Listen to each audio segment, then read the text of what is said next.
இந்த வீடியோவில் ட்ரெண்டிங்கில் இருக்கக்கூடிய இன்ட்ரெஸ்டிங்கான டாபிக் தான் ஒன்று பார்க்க போகிறோம். சிலாஜித். அந்த காலத்தில் சித்தர்களும் யோகிகளும் இந்த சிலாசத்தை எப்படிலாம் பாதுகாத்தாங்க, எந்தெந்த தொந்தரவுக்கெலாம் மருத்துவ பயனாக இதை பயன்படுத்தாங்க, இப்போ இருக்க மாடர்ன் வேர்ல்டில் எந்த சயின்டிஃபிக் ரிசர்ச் இது நடக்குதுன்றதை பார்க்கலாம். வணக்கம், நான் உங்கள் சித்த மருத்துவர் டாக்டர் கௌஷிக் மோகன். இது ஹெல்த் சேனல் 360. எனக்கு வரக்கூடிய பேஷண்ட்ஸில் பல பேர் ஜிம்முக்கு போவாங்க. அதில் அடிக்கடி வரக்கூடிய ஒரு காமனான டவுட் தான், சார் நான் ஜிம்முக்கு போகிறேன், இந்த மூலிகை சாப்பிட்லாமா, இல்லை இந்த மூலிகை சாப்பிட்லாமா, உதாரணமாக அஸ்வகந்தா சாப்பிட்லாமா, ஜாதிக்காய் சாப்பிட்லாமா அப்படின்ற வரிசையில் வந்தது தான் இந்த சிலாசத்து.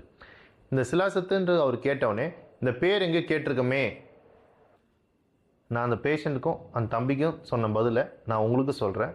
வீடியோ தொடர்ந்து பாருங்கள். சிலாசத்துன்ற சொல்லக்கூடியது சீலை ப்ளஸ் சத்துன்னு சொல்கிறாங்க தமிழில், இங்கிலீஷில் ஆஸ்பால்ட்னு சொல்கிறாங்க. சரி, மற்ற ஆயுஷ் மெடிசனில் இது எப்படி பயன்படுத்துகிறாங்க, சிலாஜித்னு பயன்படுத்துகிறாங்க. ஆனால் அதை நம்ம டைரெக்டாக எடுத்து நம்ம சாப்பிட முடியாது. நிறைய பியூரிஃபிகேஷன் ப்ராசஸ் இருக்குது. அதெல்லாம் கம்ப்ளீட் பண்ணதுக்கப்புறம் தான் நம்ம சாப்பிட முடியும்.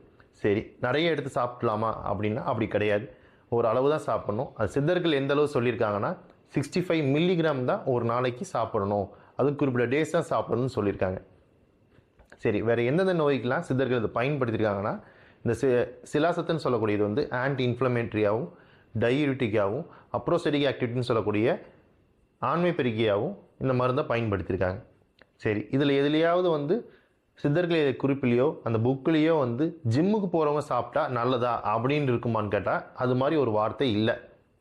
சரி, இது எப்படா நம்ம கண்டுபிடிக்கின்ற போது தான் நான் இந்த மாடர்ன் வேர்டுக்கு தகுந்த மாதிரி நிறைய ரிசர்ச் பேப்பர் பார்த்தேன். அதில் எனக்கு கிடைச்சது தான் 2020 இயரில் வந்து ஒரு ரிசர்ச் பண்ணியிருக்காங்க. ஹிமாலயாவில் கிடைக்கக்கூடிய சிலாசத்து, ஹிமாலயாவில் கிடைக்கக்கூடிய சிலாசத்தில் ஒருத்தர் ரிசர்ச் பண்ணியிருக்கார். அதில் என்னென்ன பொருள்லாம் இருக்குது அப்படின்ற பார்க்கும்போது தான் ஃப்ளூவிக் ஆசிட் ஒன்றும் மற்ற பொருள்லாம் வந்து மெக்னீஷியம், கால்சியம், சோடியம் மற்றும் சில அயன் எலமெண்ட்ஸும் இருக்குது அப்படி ரிசர்ச் பண்ணியிருக்காரு. சரி, இதெல்லாம் இருக்குது போல இருக்குது அப்படின்னு நினச்சேன். ஆனால் இதில் எப்படியுமே ஜிம்முக்கு சாப்பிட்றது நல்லது அப்படின்னு ரிசர்ச் பண்ணலை. சரி, ஒவ்வொரு காம்பவுண்ட் பற்றி படிக்கும்போது தான் அந்த ஃப்ளூவிக் ஆசிட் பற்றி எனக்கு தெரிஞ்சுது.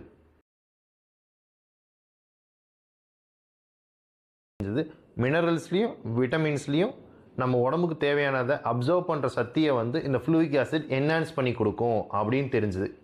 சரி, இந்த புக்ஸை நான் பார்த்தேன் இல்லையா, ரெஃபர் பண்ணேன் இல்லையா, சித்தர்கள் புக்ஸ் எல்லாம் பார்க்கும்போது தான் சித்தர்கள் அதில் ஒரு குறிப்பு சொல்லியிருந்தாங்க. என்ன சொல்லியிருந்தாங்கன்னா, இது எந்த பொருள் கூட பயன்படுத்துகிறோமோ அந்த பொருளை வந்து என்ஹான்ஸ் பண்ணி கொடுக்கும், அதோட பவர் அதிகப்படுத்தி கொடுக்கும் அப்படின்னு சொல்லியிருந்தாங்க. சரி, அதை நான் படிக்கிற காலத்தில் நார்மலாக விட்டுட்டேன் நான். சரி, எல்லாத்துலேயும் சொல்கிறாங்க, அதை நம்ம அப்படின்னு விட்டுட்டோம். ஆனால் இப்போ தான் எனக்கு தெரியுது, சரி இந்த பொருளில் வந்து இந்த மூலப்பொருள் இருக்கிறனால தான் இதை நம்ம அப்பயே சொல்லியிருக்காங்க. ஆனால் சித்தர்கள் வந்து கோமூத்திர சிலாசத்துன்னு சொல்லுவாங்க. அது ஏன்னா இந்த சிலாசத்துன்னு சொல்லக்கூடிய காம்பவுண்ட் வந்து ஒரு யூரின் ஸ்மெல் அடிக்கும் அப்படின்ற ஒரு ரெஃபரன்ஸ் கொடுத்துருக்காங்க. அதனால் இது கோமூத்திர சிலாசத்து இல்லை கற்பூர சிலாசத்துன்னு சொல்லுவாங்க. அதில் இன்னொரு வேரியண்ட், அந்த கற்பூர சிலாசத்துன்றது கற்பூர வாசனை அடிக்கும். ஆனால் ரெண்டுக்கும் சேம் காம்பவுண்ட் தான்.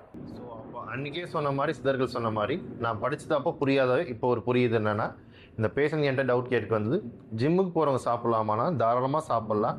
அது எந்த காம்பவுண்டோட சாப்பிட்றோன்றது ஒரு கண்டிஷன்ஸ் இருக்குது. இது கொஞ்சமான அளவு எடுக்கும்போது எந்த தொந்தரவும் இல்லை. இருந்தாலும் நியர்பையில் ஒரு டாக்டரோ இல்லை நம்ம ஆன்லைன் கன்சல்டேஷன் மூலமா பார்த்தோம் இதை எடுத்துக்குங்க.